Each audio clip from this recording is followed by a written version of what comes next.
Hello people, hope you're doing good. I hope you all had a great Valentine's Day yesterday at the time of me recording this. I especially did. I'm all alone. But today we are doing a double review, a little 2023 catch-up of two movies. Now, I do want to say that one of these films was released in 2022, but over here in the UK it was released in January, so I'm counting it as a 2023 movie. But these two movies are Empire of Light and When You Finish Saving the World. We're going to start off with the one that most people know about, Empire of Light. It's directed by Sam Mendes, the same person who directed Skyfall, my favourite Bond film. And it stars Olivia Colman and Michael Ward. And this drama is set in the 1980s where a woman with schizophrenia who manages a cinema falls in love with a new employee on the south coast of England. Now, I'm a fan of Sam Mendes films. I think he's a really good director. As I said, he's just made Skyfall. He made 1917. Two really good movies right there. So I was really excited to see what he could bring to the table with this movie. And while this movie isn't bad, per se, I still expected a lot more from this type of movie. The thing is, the movie does have some interesting plot lines and some themes about racism, about mental health. There's just some really good stuff here. But the problem is that this movie has so much going on. And when I mean so much, I mean I can't even count how many plot lines there are on one hand.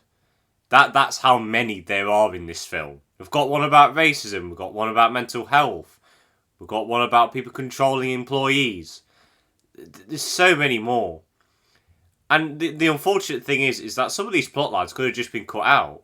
And not only would that make your movie shorter, but it leaves you enough room to develop on the side of things that are really interesting. I really like the plot line of a black employee struggling with racism and making him feel that he can't do anything in life. I think that's really interesting. I want to see how he goes about that and gets what he wants. And by the end, we do get the conclusion to it, and it's satisfying. The characters are still likeable and interesting, but they're not developed as well as they could have been, unfortunately. But I will say that the performances really do help this film. Olivia Colman, she's a great actress, she's great in this as well, and she has some fantastic chemistry for her romance with Michael Ward. The romance isn't developed as well too, but it was at least believable thanks to the performances. The direction as well is also very simple and very not mind-blowing at all. But it does lead to sometimes looking at some scenes and thinking, oh, that could have been shot a bit more nicer. Would have added to the scene, would have made it look visually more beautiful. But Mendes didn't capitalise on it, so that's another flaw that I did have with this film. The music as well is very good. The 1980s style really just fit the period that this movie is going for.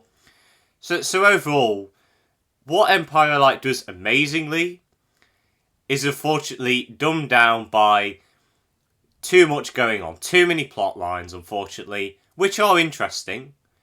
But I feel if you want to add this stuff in, you need to make your movie longer than 2 hours. So sometimes it just felt, this plot line's going well, and then it just stops. And then it just reappears again thinking that, no, I'm panicking. Mendes was just panicking that he needs to conclude it. So that's the biggest flaw that this movie has, unfortunately. But it does have some interesting stuff there. For the best parts are developed fairly well. The romance is believable. The acting is really good, fantastic. Film direction-wise is okay. There's nothing like big or mind-blowing, no big style. And the music is fairly simple. It fits the time period. So overall, Empire Light is a fairly mediocre movie that could have been a lot more. And I'm going to have to give it a 5 out of 10, unfortunately. I would love to give this movie much higher. But it just needs to cut down on a few things, unfortunately. When You Finish Saving the World is directed by Jesse Eisenberg, and it stars Finn Wolfhard and Julianne Moore. And this movie centres around a mother and son relationship that's falling apart. They try to replace each other in a way. The son, who is called Ziggy, played by Finn Wolfhard, tries to make music about politics. He's big with music, people love him, and he wants to try and fit in with the people who talk about politics all the time. And then we've got Julianne Moore's character, who's the mother, and she tries to help this this teenager try and get a good job, even though he's happy in life. And it's two characters contrasting. One wants to help, one just wants to help themselves in a way and try to fit in and impress a girl. Now the conflict in this was really interesting. But I think where this movie falls flat is that it makes its characters incredibly unlikable. And I mean incredibly.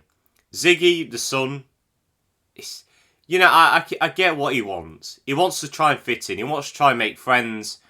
He wants to try and make some good music for everyone. I get it. But there's no need to be an arse to your friends and tell them to F off 24/7. He's just mean to everyone.